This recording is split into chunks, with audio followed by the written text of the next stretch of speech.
महाराष्ट्र में शरद पवार की सियासी शक्ति को देख खौफ में मोदी शाह।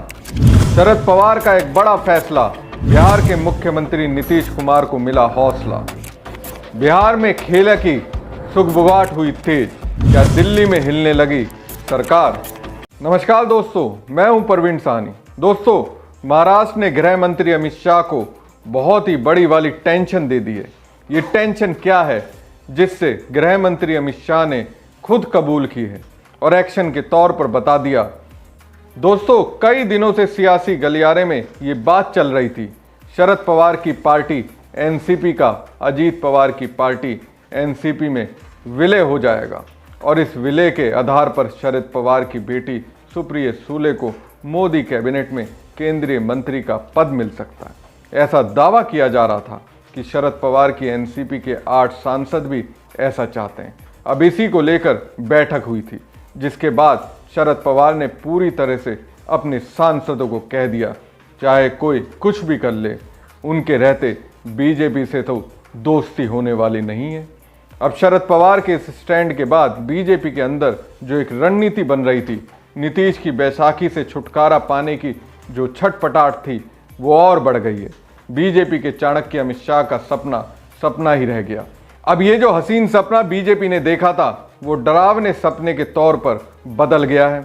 वो कैसे, इसके बारे में मैं आपको बताऊंगा। लेकिन सबसे पहले दोस्तों, गृह मंत्री अमित शाह के उस कबूलनामे के बारे में आपको बताता हूं, जिसे स्वीकार करने के लिए शाह को फ्रंट पर आना पड़ा। 1978 में शरद पवार जी ने धोखे की जो राजनीति शुरू की थी, उसको 20 फुट जमीन में दफनाने का काम आप लोगों ने किया है।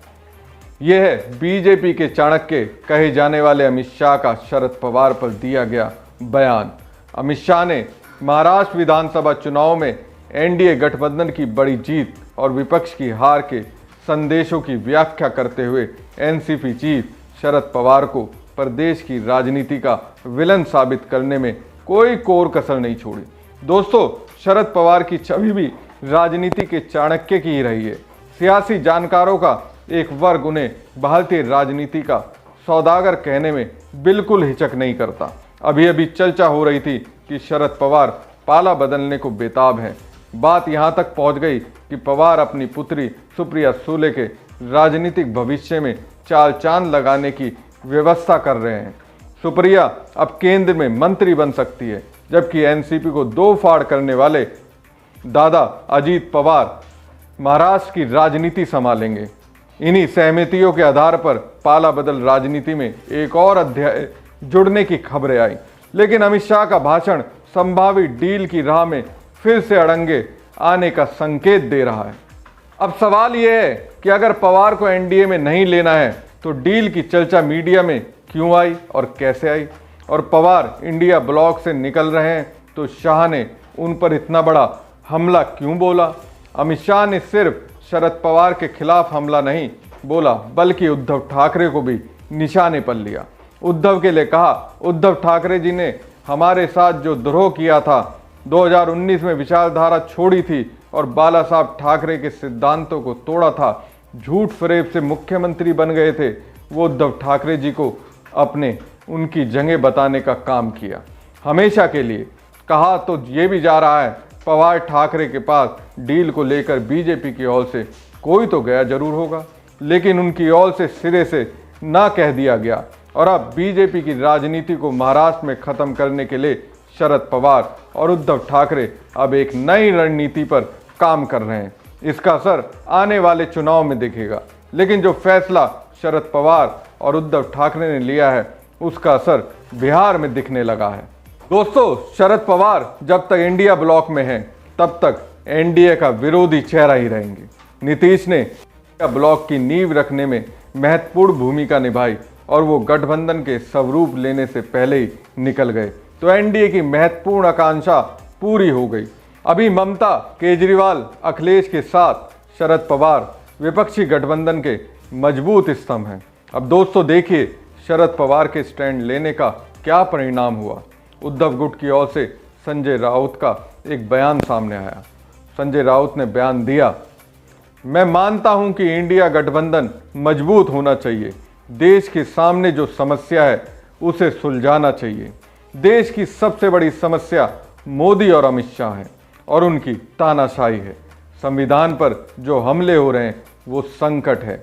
इससे लड़ने के लिए इंडिया गठबंधन को मजबूत होना जरूरी है। यही नहीं, संजय राउत ने यहां तक कह दिया, मैं उमर अब्दुल्ला की बात पर विश्वास नहीं करता कि इंडिया गठबंधन लोकसभा के लिए बना था। ये गठबंधन लोकसभा के लिए जरूर बना था और हमने अच्छा चुनाव लड़ा, लेकिन उसके बाद इंडिया गठबंधन की कोई बैठक नहीं हुई, जो दुर्भाग्यपूर्ण है।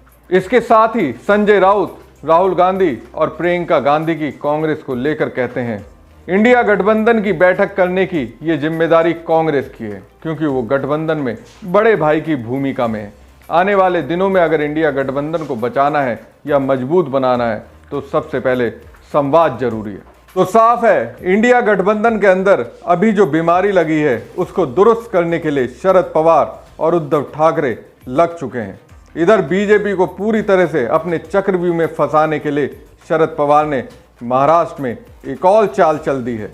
शरद पवार ने महाराष्ट्र में मराठी को अनिवार्य करने की मांग की है। ये मांग ठीक वैसी है जिसे दक्षिण भारत में वहां की सरकारें अमल में लाती हैं।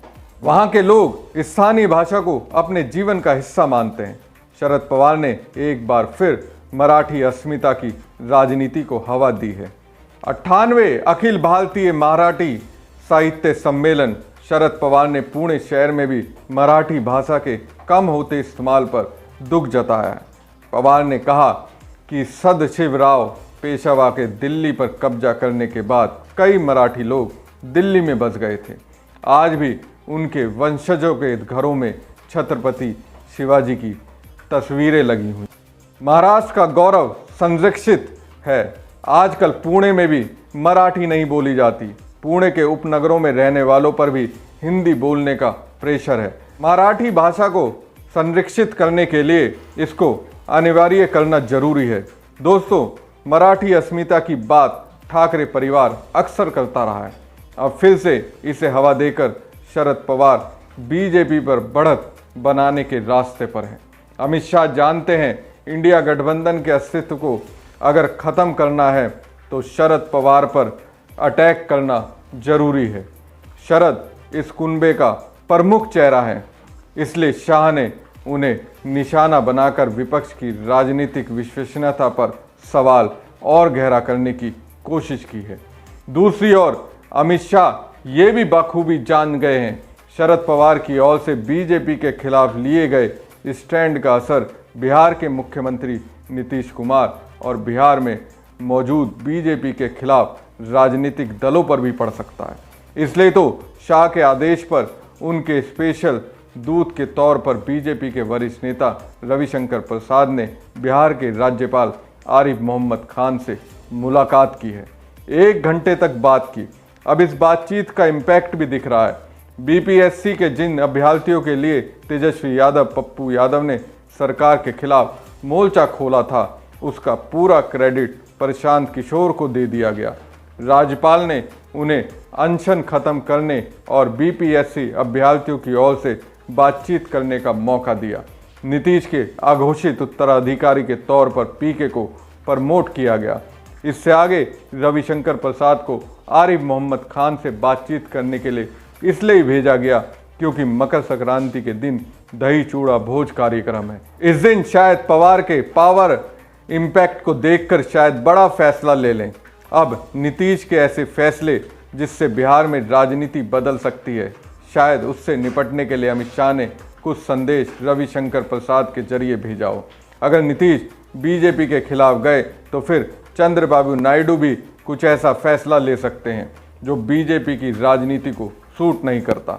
दोस्तों, अमित शाह ने जिस तरह शरद पवार पर भड़ास निकाली, उसे देखकर तो यही लगता है पवार ने तो अपनी सियासी शक्ति से बीजेपी की बत्ती गुल करने का काम किया है। दोस्तों, अभी के लिए बस इतना ही। हमारी खबर को लाइक और शेयर जरूर कीजिएगा।